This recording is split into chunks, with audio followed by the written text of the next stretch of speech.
D'abord, on va donc poser les faits avec Fanny Veil, les indispensables. Bonsoir Fanny. Bonsoir Amélie, bonsoir à tous. L'Association internationale de transport aérien va donc lancer un passeport sanitaire. Et donc ça consiste en quoi ?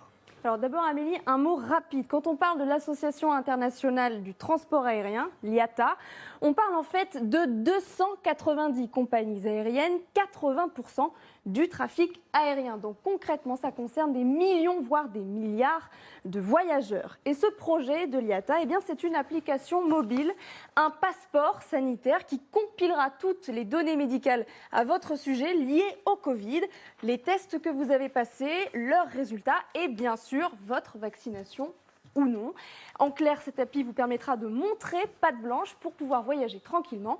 Écoutez le patron, le PDG de l'IATA. Nous développons une app pour certifier tout ça, parce que dans le fond, une chose importante, c'est de donner du confort aux passagers, mais aussi au gouvernement des pays d'accueil, qu'on ne transporte pas le virus. Et donc pour ça, on a prévu une app qui va gérer le flux d'informations depuis le centre de vaccination ou le centre de test jusqu'aux passagers et ensuite éventuellement à la compagnie aérienne et au gouvernement qui aura imposé des règles d'entrée. Alors officiellement, cette application ne vous obligera en rien à vous faire vacciner, mais certaines compagnies aériennes ont déjà franchi le pas. Exemple Qantas, compagnie australienne qui a déjà prévenu il y a quelques jours qu'elle refuserait de transporter les passagers non vaccinés. Alors certains médecins s'en alarment, s'opposent même au principe d'un passeport sanitaire. Écoutez le professeur Fontanet. J'y suis pas favorable parce que, 1, ça va être très compliqué. 2, vous allez avoir des faux passeports sanitaires qui vont se créer à gauche et à droite. 3, on crée un précédent qui est quand même grave parce que on est en train de se dire, d'accord, passeport sanitaire pour la Covid, mais pourquoi pas passeport sanitaire pour le VIH, pourquoi pas passeport sanitaire pour etc., etc. Vous voyez un peu le précédent qu'on est en train de créer. Donc, à titre personnel, j'y suis pas favorable. L'autre crainte, c'est de créer une société à deux vitesses, deux catégories de citoyens, les vaccinés et les non vaccinés, qui n'auront plus forcément les mêmes droits et qui ne se croiseront plus. Écoutez Gilbert Deray. Aucun pays dans le monde, avec ce qu'on vient de vivre, n'acceptera, s'il a contrôlé la Covid-19, ce qui va arriver, qu'un pays, quel qu'il soit, vienne sans être sûr qu'il ne lui rapporte pas la Covid. C'est fini ça. Mais oui, nous allons avoir des barrières qui, pour l'instant, sont celles du vaccin, avec un énorme problème qui est effectivement, je coche la case, je suis vacciné.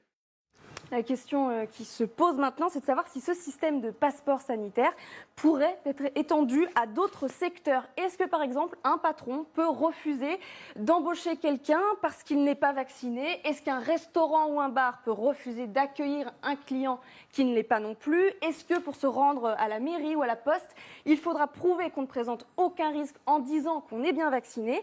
En France, c'est pour l'instant illégal, mais la question se pose parce que si Emmanuel Macron a promis de ne pas rendre la vaccination obligatoire dans la loi, est-ce que finalement ce ne sont pas les individus eux-mêmes, la société qui va instaurer une sorte de discrimination entre vaccinés et non vaccinés? C'est en tout cas le risque que pointe notre éditorialiste Jean-Michel Apathy. Écoutez-le. Moi, ça me fait marrer parce qu'évidemment, le vaccin ne sera pas obligatoire, mais enfin, il sera fortement conseillé. Je l'ai souvent dit, mais vous dirigez un restaurant, vous avez 10 employés, vous n'allez pas dire aux employés, vous êtes libre de vous vacciner. Vous allez leur dire, si tu veux travailler, tu te vaccines. Enfin, la politique ne peut pas déclarer les choses obligatoires, mais la société va le faire à sa manière. Alors question d'autant plus Amélie que ce système de laissez-passer sanitaire, il existe déjà en Chine. Il ne prend évidemment pas encore en compte la vaccination, mais l'état de santé global des Chinois. Ce système, c'est ce fameux QR code vert, jaune ou rouge qui témoigne du risque que vous présentez ou non de faire circuler le virus. Le code vert est devenu pour les Chinois un sésame indispensable, la clé pour entrer dans les transports publics, les espaces publics. Peut-on imaginer que ce code vert ne soit ensuite attribué plus tard qu'aux personnes vaccinées? Eh bien, c'est une possibilité. Merci beaucoup Fanny et merci comme tous les soirs aux équipes derrière ce travail.